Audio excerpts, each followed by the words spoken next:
Alright guys, I don't know if you're getting any of that at all. There we go. Just do a little bullshitting with you, I guess. Answer some questions.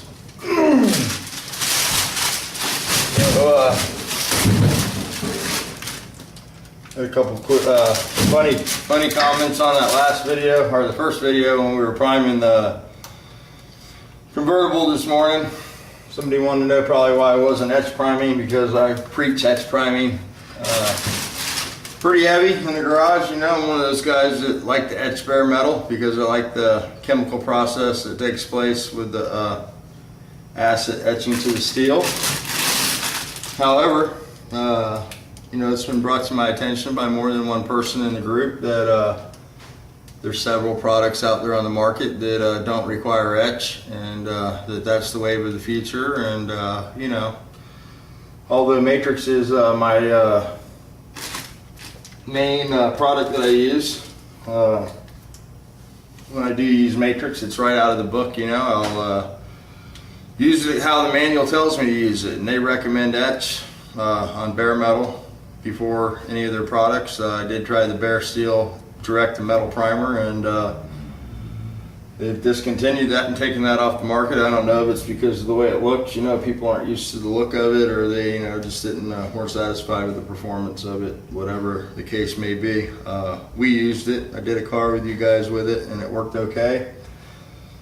As far as the convertible, I'm going to probably use mostly PPG on that. I might use some AG40 clear. But that's going to be a single stage, blocked down with 800 and then clear coated, cut open to the pigment.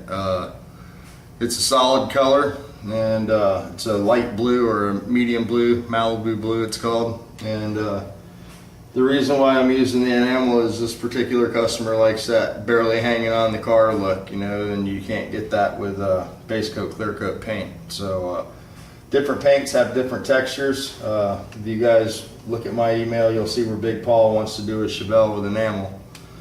And you know, enamel or lacquer would have been the two paints that they'd used in the old school days, you know, and it has that different look. Some guys like that look. Scooter's one of those guys that like the synthetic shine, you know. He doesn't care for the cut and buff look. And so it's preference, you know, on what you like for the look of the paint. So this Bondo sand's pretty decent. I'm going to sand a little bit in here, try to get this knocked out. It's a little over 100 degrees in here today, just a little over. But the humidity's low, so yeah. So you guys up north, yeah, enjoy your weather. It's right at 99, just a tad under 100. 55% humidity, so it's not too bad. You know, could be worse. But, yeah. So anyway, I got this paper in here so I can try to keep the sweat off this stuff. But anyway, that's basically why, you know, the PPG product that I use said it's direct to metal, and so I'm going with that. And I think PPG is a good product, and I know there's products out there that are direct to metal, and you know, if I found one, I'm not going to say that I wouldn't use it.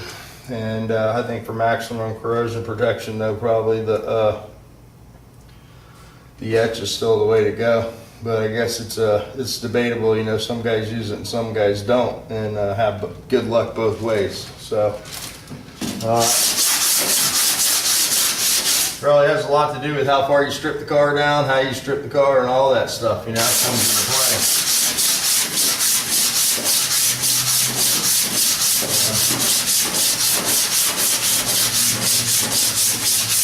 So yeah, you won't see this once you get the carpet on it, but you know, you want them straight. They add some dents in them. So we're going to straighten these out for them, block these down, and all that good stuff.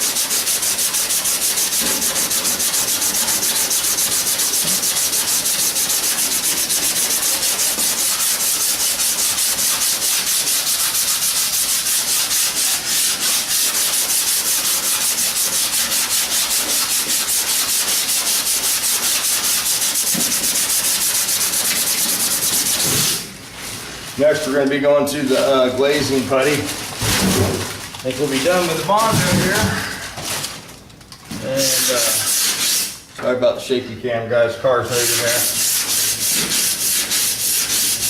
So yeah, we'll get us some glazing putty. It's a little easier to sand. We're using 80 grit right now. We'll drop down to 180 with that stuff. And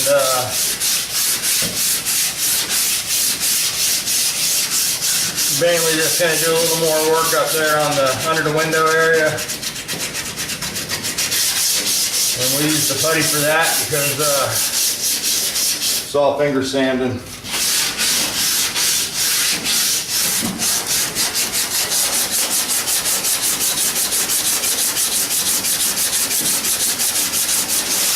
So anyway, I really appreciate you guys watching the new channel, and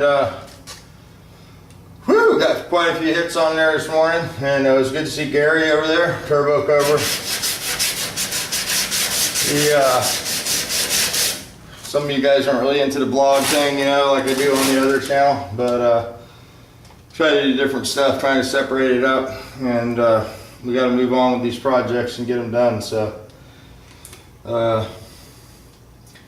got a lot of PPG stuff now. We're going to be using some of that, I guess. A lot of old school stuff. You know, I had mentioned, it's funny how things work out, but I had mentioned I wanted to do some old school enamel jobs, and there's some of that Durethane in there. That's some really good stuff. I don't know, some of you old time PPG guys, the stuff with the pink label. It was back when the DVE used to be popular, but it's some really kick-ass stuff. I got a bunch of gallons of white of that, and I got some black, and those are all toners, so you know, a gallon will probably make 2 or 3 gallons, so it's going to be pretty cool. We'll do some single stage jobs for sure, and I don't know, I might even try to formulate this into a single stage. They just have a completely different, you know, thick look. And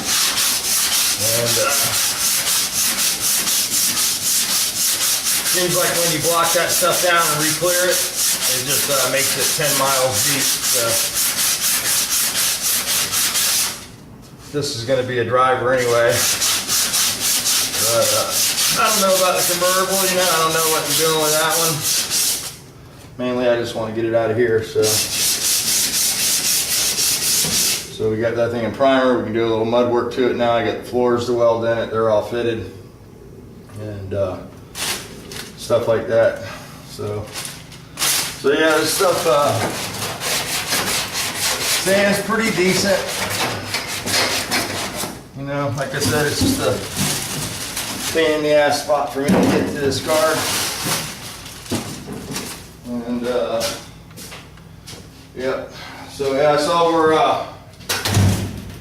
MGB Salsa had to change his channel, so I resubscribed to his new channel. Matthew, hope everything's okay, buddy. And,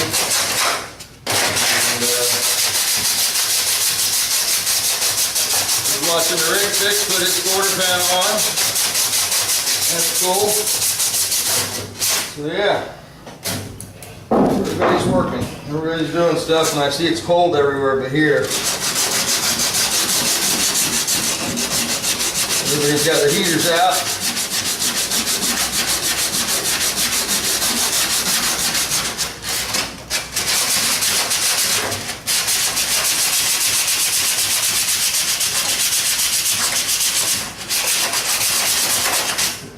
So yeah, this is the fun part. I hate this part.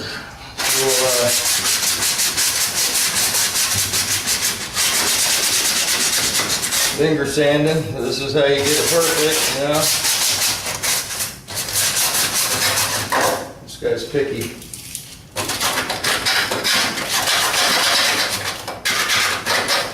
Picky son of a bitch.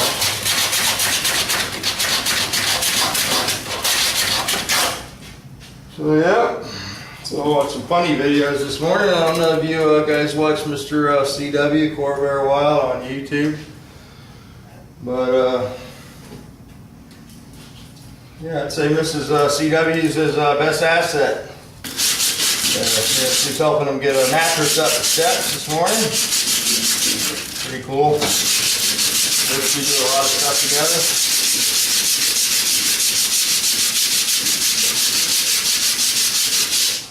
feel the sweat dripping all over the bare steel. That's another reason I like to epoxy prime before I put the Bondo on, but didn't work out like that on this one. Sometimes shit doesn't go the way you plan it, you know? And that's why it's always best to engineer your job before you start. Sticking to a plan is hard to do, especially when you keep adding stuff. So we weren't even supposed to put this piece in, so.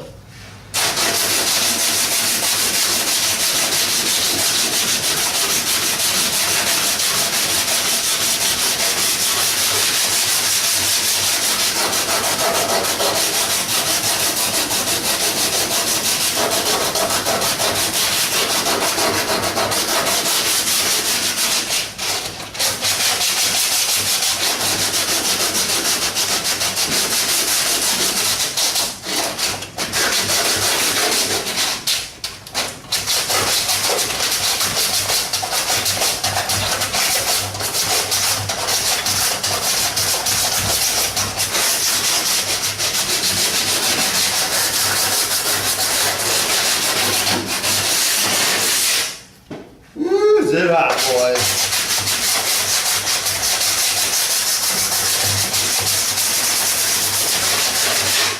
It is hot.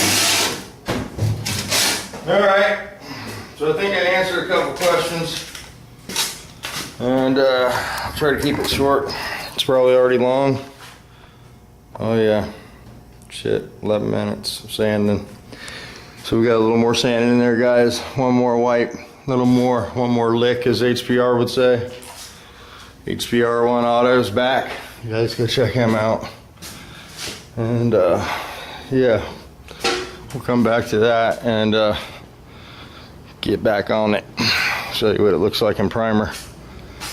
But yeah, here's our direct metal, and has a very similar appearance to that stuff we tried in the Matrix line. Very shiny. Very smooth. You can see the sheen on it, laid down really real sexy. So we put that on with the GTI with a 1.5 tip at 10 pounds of air pressure at the cap.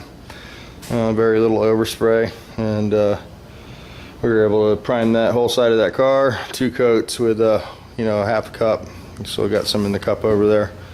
The other thing that I liked about this stuff is it had a little extended time on the window on the pot life, and you know, I was going to be doing various things today, and I figured I could get a couple cars with the same mix. So that's my other method to the madness. And you don't worry, Jeff, I'm still the ice primer guy, and I'm just trying different stuff, you know, all the time. Try to. And I got a cabinet full of that PPG stuff down there, a whole shelf, and I need to use it. So and somebody asked if there was a cost reason for the single stage, and the single stage isn't necessarily any cheaper than the base coat clear coat. You know, maybe a hun, you know, because you don't have to buy the clear, but pigment's pigment, and the amount of pigment that it takes to go into a single stage paint is, you know, pretty equal to what it takes to go into a base coat mix. It's just a different binder and a different way to harden the paint. So as far as the cost, you know, you are eliminating a step, but I don't recommend single stage unless you're going to clear coat it, and the only reason I use the single stage is to get the seems like the color is a little more brilliant. You know, single stage, I've talked about it before, when you lay it down and cut it open, all the pigment's laying right on top. With the base coat clear coat, you know, you never get to cut that pigment because you clear and seal it off when you clear the base coat. So the single stage allows you to cut that open and then magnify it with a clear coat, and that's the only reason I would use single stage. So it's probably more expensive to do it this way because you don't get as much sprayable with single stage, because it's a 4-to-1-to-1 mixture, where your base coat's a 1-to-1 or a 1-to-1.5 depending on what you use. So it can't cost you more to do a single stage job because it takes more material to get the same amount sprayable, if that makes sense. So so it's not a cost issue, it's just a particular look the customer is looking for. And I've told you guys before, you know, the solid colors, the white, black, and blues, solid blues, as long as it's not a metallic color. If you single stage it, cut it and buff it, or cut it and re-clear it, you'll be surprised at how the color looks. It's just it's a different look. So anyway, yeah, we got a whole nother, got another gallon of the Matrix 480 gray epoxy here, but we'll use that on the convertible. I've been using all Matrix on that one, or not on the convertible, but on the 63. So yeah. So this one, 63, 64, whatever it is. You guys don't bust my balls on it. The Beetle. So here we go. Let me put this camera down. We'll turn this back on and spread a little of that spot putty. Do a little spot putty video and stuff like that. So you guys have a good one, and thanks for watching them.